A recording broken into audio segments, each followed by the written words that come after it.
of what the U.S. and frankly the world needs. In fact, we're going to be in Corpus on Friday there with LNG, which the world needs from here, right here in the state of Texas and West Texas.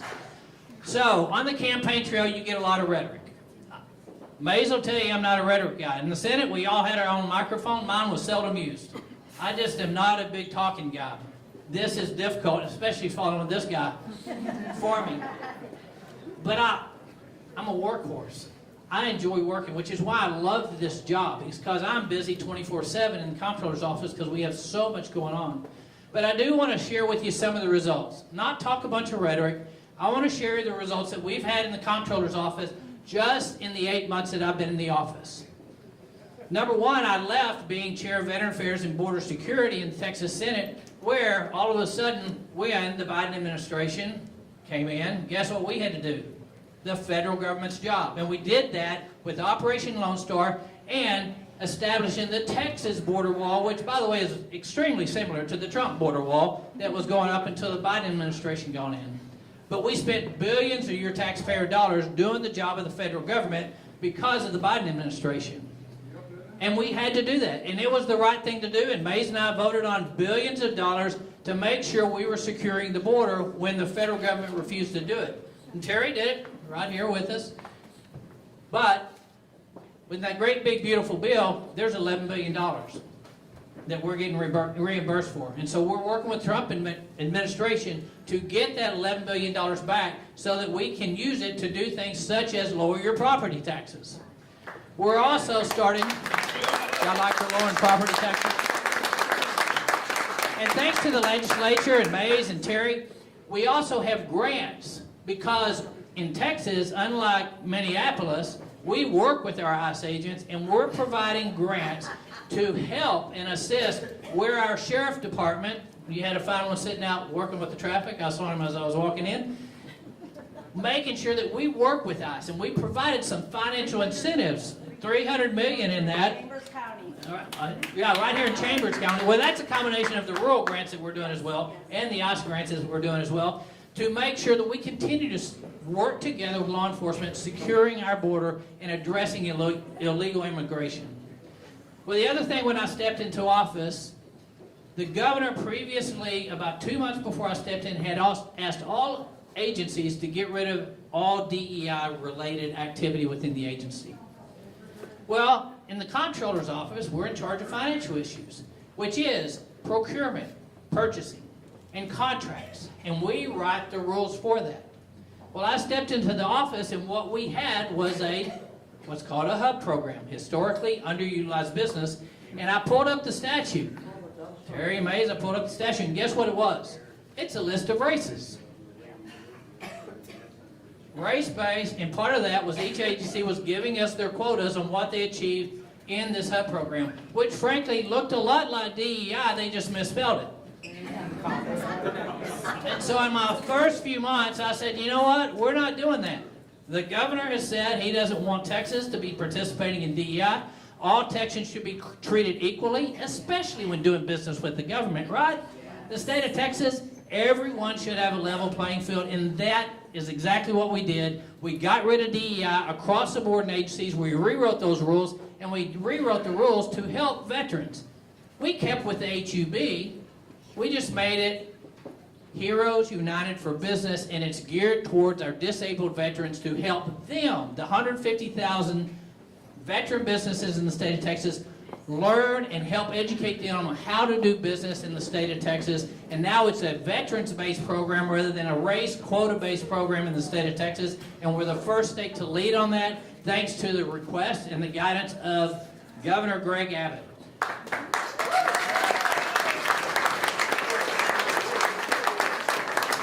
So those are two pretty big results just in the first 3 months I was in office.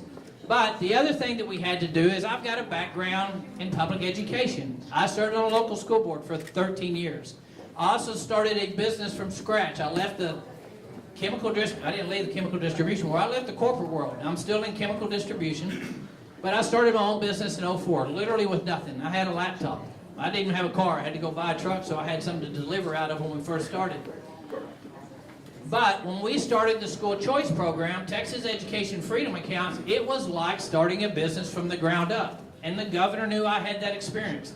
I used that business experience to move at business pace, to have business accountability, and learn how to market Texas Education Freedom Accounts that we set off in what was the most successful and the largest day one operation of offering Texas Education Freedom Accounts to Texans all across the state of Texas. For the first time, parents got to choose the education that best fits their child. Now, that's a small percentage because the vast majority are public education, which I've served in and helped in that. In fact, my last 7 years, we had the highest starting teacher pay in the state when I was on the school board. But we ran into some issues that I think we made the right decision. But what we found is when we started doing research on schools that were going to participate in this, providers that were participating in this, we started digging in and doing research. And what we found, particularly with one institution, is that their chief operating officer was directly connected to a foreign adversary. That's a problem, at least in this comptroller's book. The other one we ran into is we had some Muslim schools that were having events for terrorist organization at the same address. And some of these schools went by 4 different names, so we had to do a little research. Well, I had to make a decision. We were about to launch this program. We're moving fast, and we have to decide what are we going to do with taxpayer dollars as we reimburse and we provide the funding, the $1 billion funding for this program. And we immediately made the decision that no schools, no providers linked to foreign adversaries or Muslim schools connected to terrorist organizations are going to get a single dime of your taxpayer dollars as long as I'm the comptroller in the state of Texas. We're not going to let it happen. And frankly, what we saw almost immediately is other states going, uh-oh, we're giving taxpayer dollars to these schools. How do we stop doing that? Well, the good thing in Texas is I am a proactive leader, and we were up front stopping it, and you don't have to worry about it happening as long as I'm your comptroller. Which, by the way, is why I'm here. Is I do want to be your comptroller for another 4 years, and we need your help. What we're here doing and what we're flying across the state and what we're going to be joining President Trump in Corpus here on Friday is making sure we get out the vote. You know, I'm from Tarrant County area. We're the last large county that's Republican. You know what's happening right now in Tarrant County? Yes. It's terrible. It's scary. Democrats are outvoting Republicans, which tells you we've got to get to the polls and we got to get out. I got one request when you do. Remember Kelly Hancock for comptroller. But you need to make sure that we keep your counties bright red. That we got to keep Texas red, which means we've got to get out, and not just you getting out. You've got to get out your family, your friends, and your friends' friends. We've got to get our numbers up. We've got to get out. And what I'm asking you to do as your current comptroller that has results, not rhetoric, I'm asking you to remember Kelly Hancock for comptroller when you go and vote, and you get your friends to vote. I would appreciate your support. Please vote Kelly Hancock when you vote. Thank you all very much. It's great to be with you. Now, I've got a guy that's joining us, and we get to travel together, and a lot of times it's in a really backseat of a vehicle eating food as we're going. So it's really, we've been buzzing around the country like little bees, buzzing around the country. And it has been good to get to know the next gentleman that's going to speak with you. He cares greatly about agriculture. He knows a great deal about agriculture, and he built it from the ground up. Give it up, if you would, for Nate Sheets.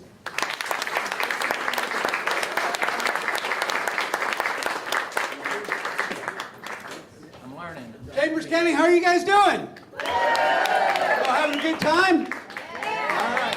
You know, I love agriculture. There's so many great things about it. You know, one thing I'm glad that we don't have to deal with really that much in agriculture is like transitioning things. We know that steers are steers, and we don't have heifers trying to become steers or steers trying to become heifers. That's all in California. We've kept it away from Texas. You know, and I love seeing MAGA maize. Do we got some MAGA? We got some MAGA Republicans here? Man, I love it.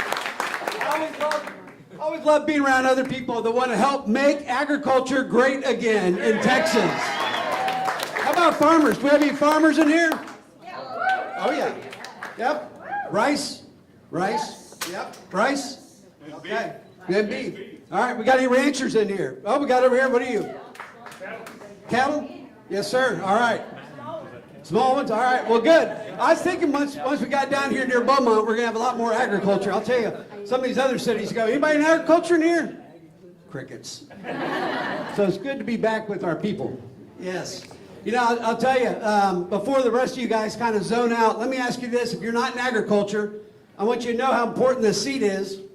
Did you guys eat food today? Yeah. Any of you guys think that the food that you eat impacts your health? Absolutely. You know, that's why this office is so important. You know, this week in Texas, we lost 68 farms. And last week we lost 68 farms, and the week before, and all the way back to 2018, we lost 18,000 farms in Texas. Now, I'm not telling you guys anything that you don't know because you're already in it. But I was down here a couple weeks ago, and I was meeting with a fifth-generation rice farmer, and he was sharing with me, he said, you know, Nathan, my kids don't want to farm. And his concern was he was going to be the last family member that farmed. Because then he shared with me, and I just sold my rice crop for 40% less than it actually cost me to make it. You know what? We talk about sustainability all the time in agriculture, and that is not sustainable. When your revenue has come down 60% over the past 30 years, from 40 cents of every $1 of food, today is 15 cents. That's a farmer's revenue. And yet all their input costs have gone up 300%. Your labor, your diesel, your fertilizer, your seed. And you can't really cut back on your expenses if you're a farmer, because then that means you're just not farming. And so farmers have a revenue issue, and we've got to help them be able to get out of that issue. And the other thing that we have going on is related to our health and the food that we eat. You know, in America, we've been chasing cheap calories for decades in America. Cheap calories. Calories on the go, ultra-processed foods. Taking great, wholesome food off of a farm and then put it in a machine, and out comes something that's got shelf life that'll last for years. But those cheap calories aren't cheap, because 70% of all Americans have one chronic disease or more. 78% of kids 18 to 25 can't serve in the military because of their health. And we spend $4 trillion a year treating symptoms of diseases related to the food that we eat. So those cheap calories are costing us in healthcare costs, but even worse, quality of life. But we can do things differently. You know, we're very concerned in Texas about foreign adversaries owning land, right? Like what Kelly was talking about. Up in Collin County, we've had, a bunch of Islamist terrorist organizations wanting to come in and establish communities, and we've been fighting that. But let's go back to that rice farmer. If that guy lost $200,000 this year, and last year, and the year before, and maybe his land was given to him by his dad, and the equipment was given to him by his dad, but when you lose money every year, you're losing real money. So you're just borrowing, and you're just accumulating debt on that land that was once free and clear. And then some developer, maybe he's from Dubai and you don't know it, comes in and says, hey, I'll give you $10,000, $20,000 an acre for your land. You think that guy's going to take that? Absolutely. Because he's spending $200,000 a year going into debt, farming to feed America. And he knows his kids don't want to be there. And that's actually one of the reasons why agriculture is one of the few industries that actually has a suicide hotline. I think it's 6 times more likely for a suicide rate in agriculture than anything else, is because of the shame associated with losing the family farm that's been there for generations. And you know what? We've got to do something different for farmers and ranchers in Texas. Yes, sir.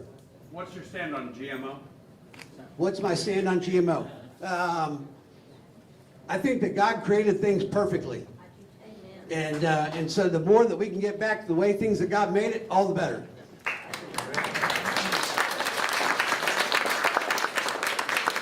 That was the first time anyone's ever asked me a question. Ben, thank you. And now we got another question back here. What's your stance on commercial shrimpers? You know what? I'm going down to Corpus Christi on Saturday.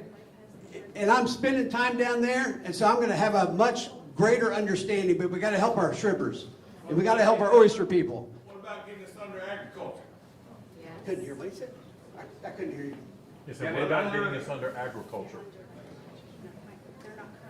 Yeah, it's not currently there, but aquaculture, you know, is part of the ag industry. I've met with the Aquaculture Association, and so they've invited me to come down and just get far more versed on it. So I'd love to talk to you afterwards, and would love to hear your stance on that, all right? You got it? Nate Sheets, you can find me up here, in the green hat. All right. You pass the shrimper bill. All right. Well, I'll make sure that Terry's over there with me when we talk, so. We already know each other. Yes, all right. So let's get back to, we'll land this plane here for Governor Abbott to be able to get in here. But listen, that's the reason why I'm running for Ag Commissioner, because we have to do things differently in Texas. It started with one beehive, turned into the largest honey company in America, Nature Nates. We sell in 30,000 grocery stores. If there's one thing that a farmer needs is revenue, there's one thing I know how to do, and that's how to drive revenue. And so that's what we're going to do with agriculture, and we're going to feed, and we're going to clean up all the food for farmers and ranchers. But listen, I'm not the only one that knows that and feels that way, because I've got the endorsement of our great governor, Governor Greg Abbott.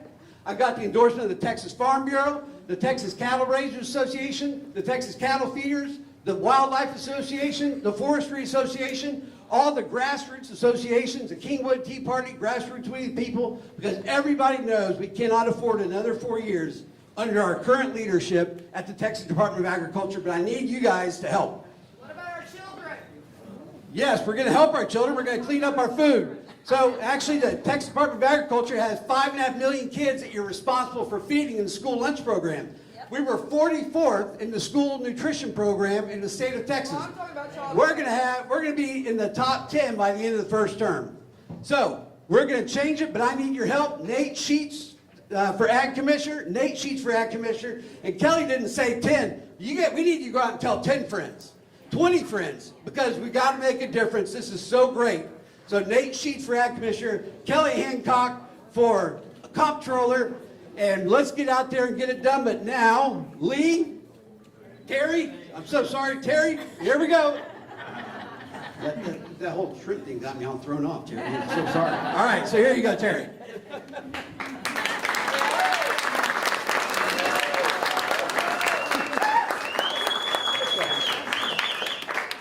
I want to thank you all so much for coming. Do I have an opportunity to say a few words or after the governor? Okay. All right. I want to introduce you. The governor is here. I can't see him back there, but he has already arrived. So I know he's very, very anxious to talk to you. And I would just like to introduce our wonderful governor. I want to tell a story after he gets out here really briefly about the last event that he did for us. But Governor Abbott, would you come and welcome you to...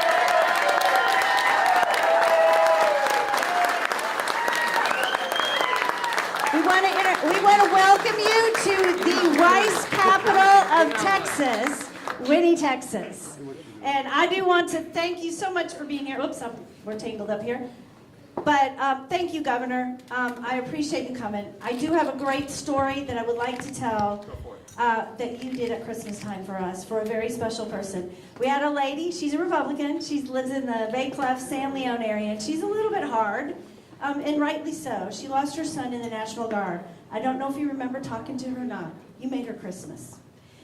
This governor right here has been so incredible, with especially families who have lost loved ones, fallen soldiers, wherever it was. You made her Christmas. She wasn't sure she was going to come. She wasn't even sure she was going to vote. She just, it's just been hard. And I said, you come, you be my guest. You don't have to pay anything. We would just want you there. And I said, you'll have an opportunity to take a picture with the governor and talk to him. And you gave her the time to listen to her son's story. She gave the governor a medal of her son's. And you gave her, in return, a very special coin that she has not forgotten. She is still talking about, but you made her Christmas, Governor. And so, thank you so, so very much. But, yes, anyway, thank you so much for being here. I'm excited. I'm going to let you talk about your 5-point property tax plan. I don't know if you're ready to do that. Okay? 100%. Yes. They're ready for it. Yes, they're ready. And I am the only candidate in this race that supports every 5 points of your property tax count. My opponent actually went and campaigned in the Capitol against SB2, which was your piece of legislation in 2019. So it's very important to you. So I am the one that supports every piece of that. I have Mays Middleton standing on this side. Thank you, Mays, for all of your work with ban taxpayer-funded lobbyists. I carry Mays' companion bill. I am the only one in this race that supports that bill and will vote for that bill. So I thank you so much. And I did pass the shrimp labeling bill. So we will go back and we will get more of it. We are working with the World Bank because it's a multifaceted program. But we have just done great things with foreign adversaries. I voted for that bill as well, and to ban epic cities. So thank you, Governor, for signing all of those bills. We had some really great conservative legislation. I know from both of my sessions that you personally come over, and it makes a huge difference on passing those conservative bills. We got 36 RPT priority bills passed this session, which was huge, and you were a huge part of that, Governor. So thank you so very much, and here is the microphone. Give it up for Terry Leon Wilson.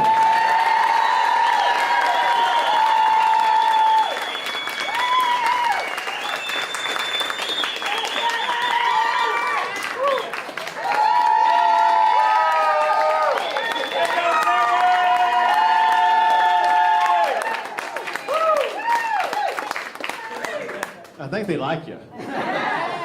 Absolutely. So Terry was talking about the rice capital of America, maybe the world. And I have known that because what you do not know is that my wife's family goes back more than a half a century to rice farming in Winnie, Texas. The McBride family, longtime rice farmers here, and then by extension the Ferguson family, who I'm with here today, and other family members right here in the Winnie area. And so I'm returning back to a place that I saw long before a lot of these buildings were even here.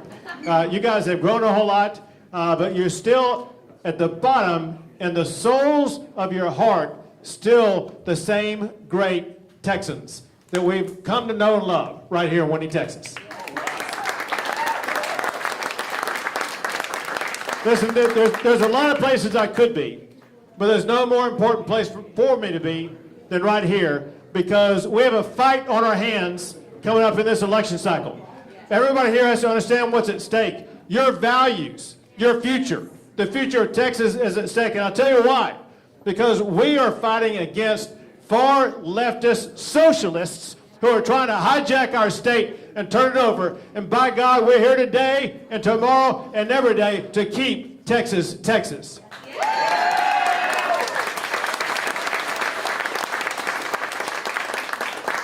Let me tell you what we've been working on and what Terry was a tremendous help on this last session.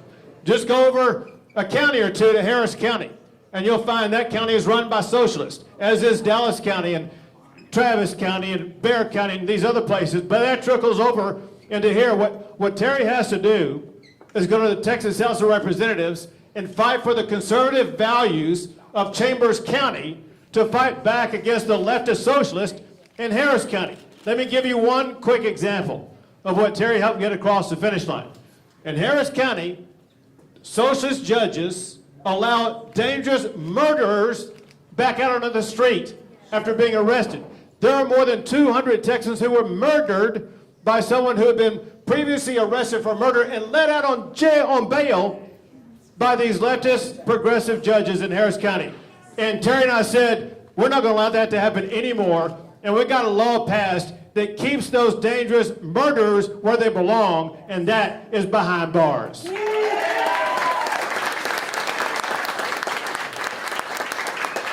But listen, this is just a repeat of what we've seen these socialists do before. Y'all will remember just a couple of years ago, we had socialists in Minneapolis. This is where it began, where it always begins. And then it spread to Seattle and Portland and other places, and then to Houston, Austin, Dallas, and that is the defund the police movement. And when I saw it rise up in the state of Texas, I said, by God, I will not allow that to happen in the great state of Texas. And so I signed a law that will defund any city that defunds our police in the state of Texas. Texas is not Minnesota, and in Texas, we support our law enforcement officers, period.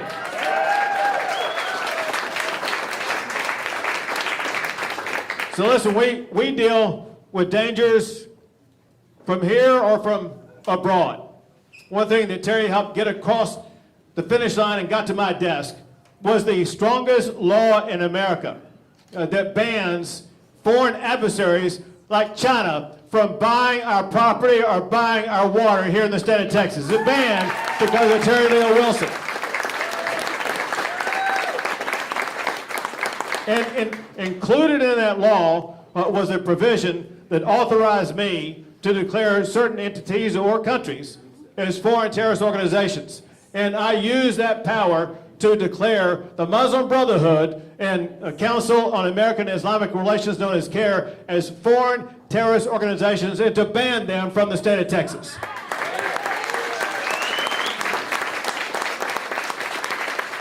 And that relates to another law that Terry briefly made reference to that, again, she got across the finish line.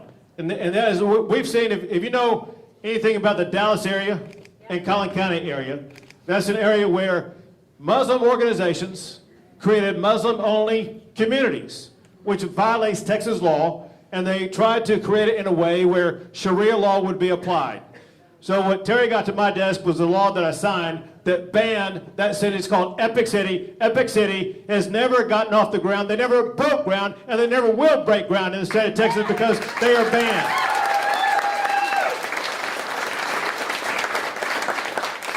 And then when we get back this next session, we're going to have the strongest statewide, across-the-board ban on Sharia law in the state of Texas.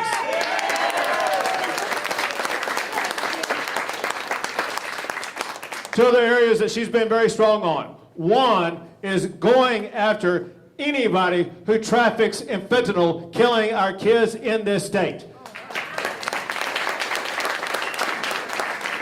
We now have classified fentanyl deaths as murder. It can be prosecuted for murder because that's exactly what they're doing. We're putting the fentanyl murderers where they belong, and that's behind bars. And this has had results.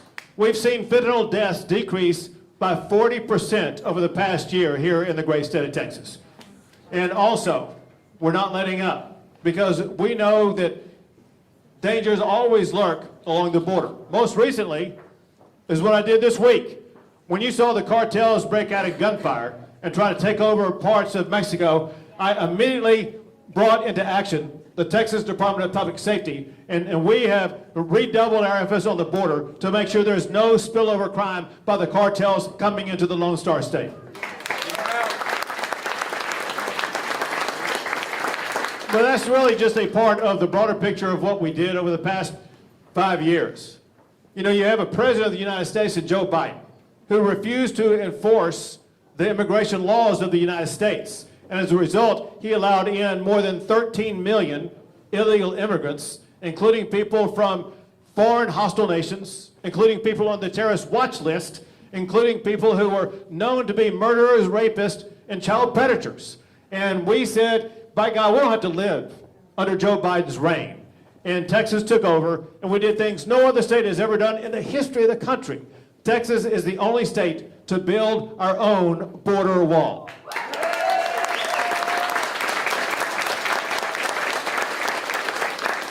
The only state to deploy thousands of our National Guard to secure our border, to build hundreds of miles of razor wire border barrier, to deny illegal entry into our state. And Terry was one of the leaders in getting another law to my desk, a law that assures going forward, Texas has the toughest anti-illegal immigration law, because what this law does, it, for one, empowers every law enforcement officer in the state of Texas to arrest anybody who crosses our border illegally and then to deport them back to Mexico. The strongest border security law of any state in the United States of America. So it should come as no surprise that among the many number one rankings that Texas has, Texas ranks number one in the United States for the most deportations of any state in the country. We're keeping the streets safe.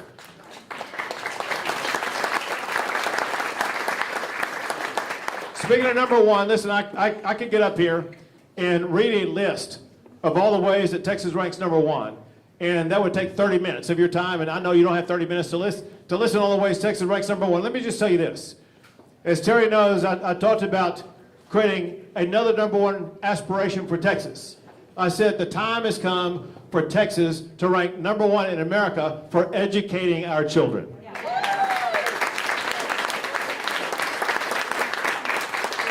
One of the steps along that pathway, knowing full well that just saying educating our children is an aspiration doesn't get the job done.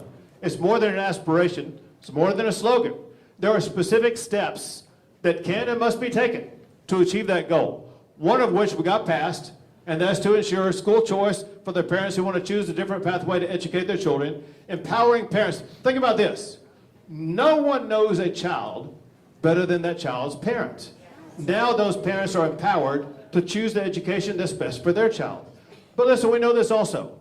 Most of our kids are still going to be going to local public schools. So we wanted to fully empower those schools to be the very best. And one thing that Terry helped out on is to make sure that we're able to attract and retain the best teachers by providing the largest teacher pay raise ever, more than $4 billion more to pay our teachers more in the great state of Texas.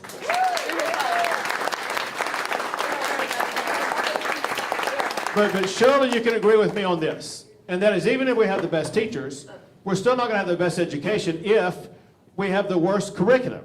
Curriculum matters when it comes to educating our kids, and we've already begun that process because we've already begun going back and re-emphasizing phonics and cursive writing for our kids in the classroom here in the state of Texas. And very importantly, we had to get rid of the garbage our kids were being taught. We needed to double down on reading, writing, math, and science, and stop the indoctrination of our kids. And Terry got to my desk the strongest ban on DEI in public schools in any state in the United States of America.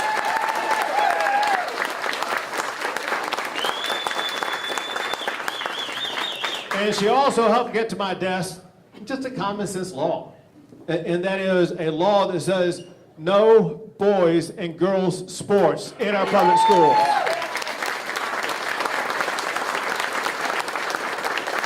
Listen, I know that the people in this room, you think, well, that's just common sense. That's like no-brainer. But the fact of the matter is there are Democrats running for office in Texas right now who are against that law, who are against securing the border, who are against supporting our law enforcement officers.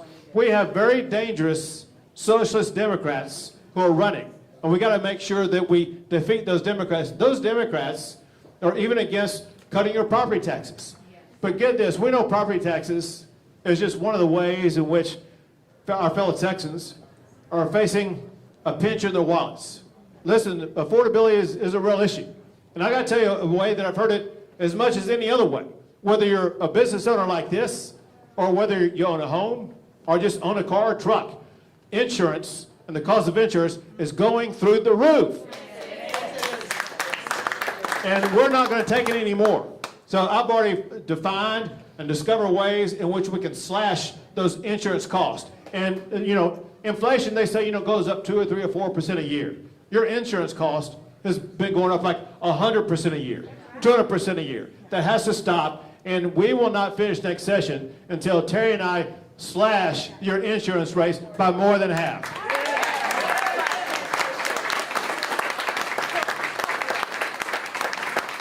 But listen, we also took action to help out small businesses like where we are right now. Texas is #1 state for business, but 98% of our businesses are small businesses, and we wanted to help them out. And so what we did is that every small business has to pay a property tax on items they have in here, like you see chairs, tables, their cooking machinery, things like that. They pay taxes on that. Before now, they had an exemption on the first $2,500 of the property they had. Let's be honest, that's not that big of a deal. And so Terry and I worked together to get across the finish line a bigger exemption for small business owners like this. And because we got it passed, this business and others like it across the state, their exemption went from $2,500 now to $125,000.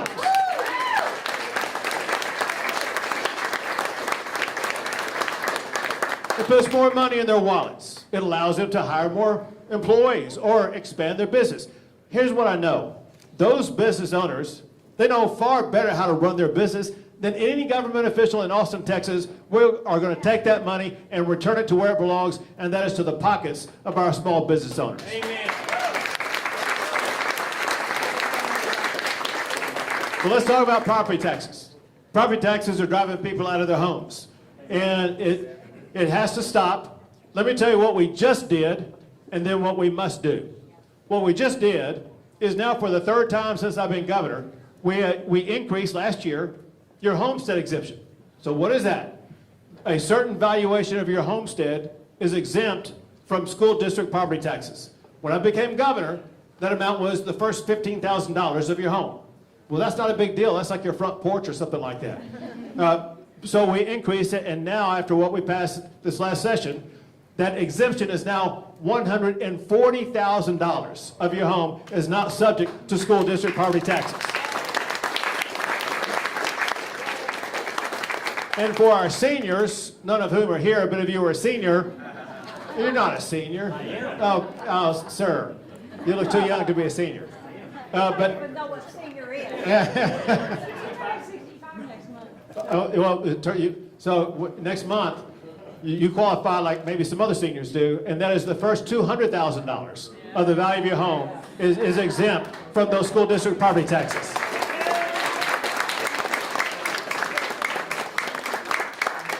So importantly, that exemption from school district property taxes doesn't mean we're defunding the schools, because remember this, we funded our schools this past session better than ever in the history of the state of Texas. It's the state of Texas that makes up the shortfall for that funding. But here's the deal. You guys were just applauding the fact that we increased your homestead exemption. But at the same time, I've traveled the state, whether it be here in Chambers County or Beaumont or wherever, and there's not a single Texan who comes up to me and says, you know what, I'm really happy with my property tax bill. Well, no one is happy about it. And there are reasons for it. And in talking to people in Chambers County and Jefferson County and Orange County and even Harris County and places like that, I've come up with the solution to ensure you are going to get lasting, enduring, meaningful property tax relief that will ensure you get to stay in your home as long as you want. 4 things. Number 1, there's only one reason why property taxes go up, and that's because government entities that spend your money, they spend more of your money. We have to limit the spending of any authority that imposes property taxes on you. Number 2, you should never be forced to pay more property taxes without your voice having a say in the matter. And so I want to ensure that every property tax proposal increase is subject to a vote of and by the people, and require a 2/3 vote before that property tax increase can go into effect.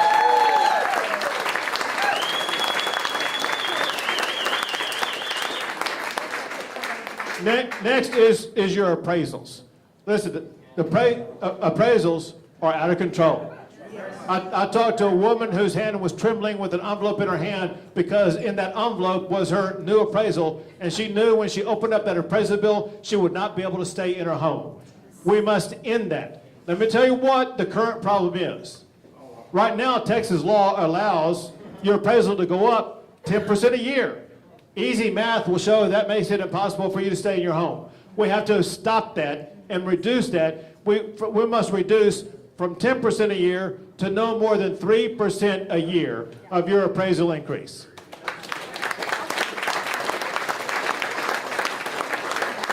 And we need to stop the process of you having to fight these appraisals every year and have your home appraised only once every 5 years.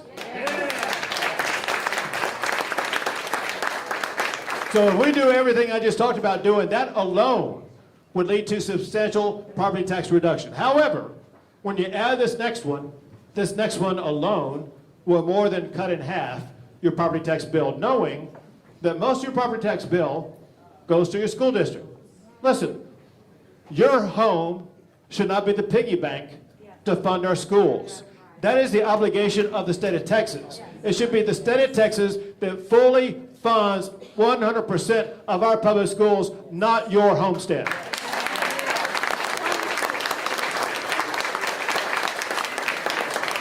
When we put all these pieces together, let me tell you something. Texas is likely going to become the most affordable state in the United States of America. And that, my friends, is a double-edged sword. Because when we become the most affordable state, yeah, you got it. You figured it out real quick. Everyone's going to come in from California, New York. Yeah, they're going to come in. They're going to come in from Louisiana and from Oklahoma and Arkansas. But as your governor, I got a solution for that. And that is when we pass the insurance reform, the property tax cuts, and everything else, I will immediately stop building that border wall on the southern border and start building a border wall on our northern border, our eastern border, and our western border.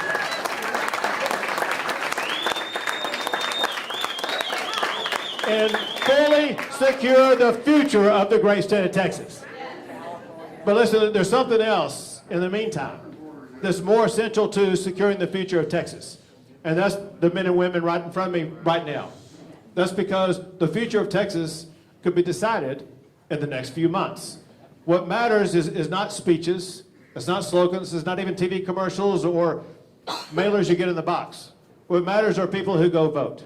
And the fact of the matter is, you know, I think I can vouch for everybody in this room. There are certain common things that we all believe in. We all believe in God over government, don't we? Yeah. We all believe in freedom over fear. We all believe in the inherent greatness of what it means to be a Texan.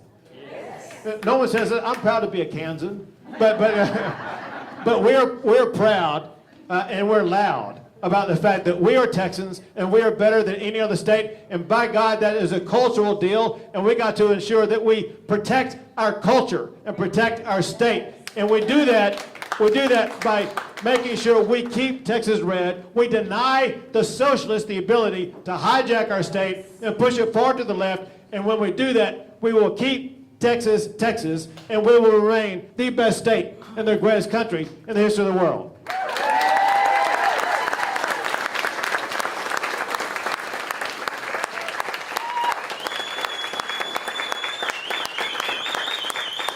So you guys are a great crowd. Because you're such a great crowd, here's what I'm going to do.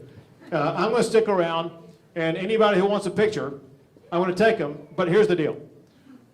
I'm going to take a picture with everybody who's already voted, and anybody else who will come up here and tell me that they're going to leave, they're going to take a picture and immediately leave and go vote. Okay? Do we have a deal? All right. So let me tell you this, and I could be wrong about this, but my information says that the closest voting location is Winnie Community Building, 2 miles away. So you'll know where it is, but here's the point. I can roll there in 10 minutes. I know y'all can get there as quick as I can get there. And when you go, vote for Terry Leo Wilson.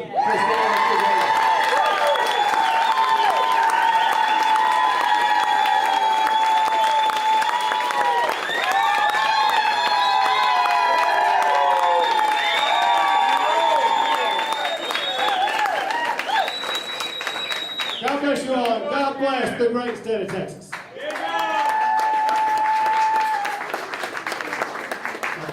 See if we can get a group picture of all you guys. Yeah, we will. If y'all could face this away, because all the cameras are right here. What is she asking? Yeah, I'm trying to get a group picture of all of them. I'm gonna try to get them to face this away. Because all the cameras are here. All right, so we want the photo line. It's going to begin on this side of the building. Please do not come forward. We're going to go to this side of the building, and then we're going to exit out this door right here. So have your cell phones out, ready to go. We're going to make this as quick as possible, I promise. I promise. Can we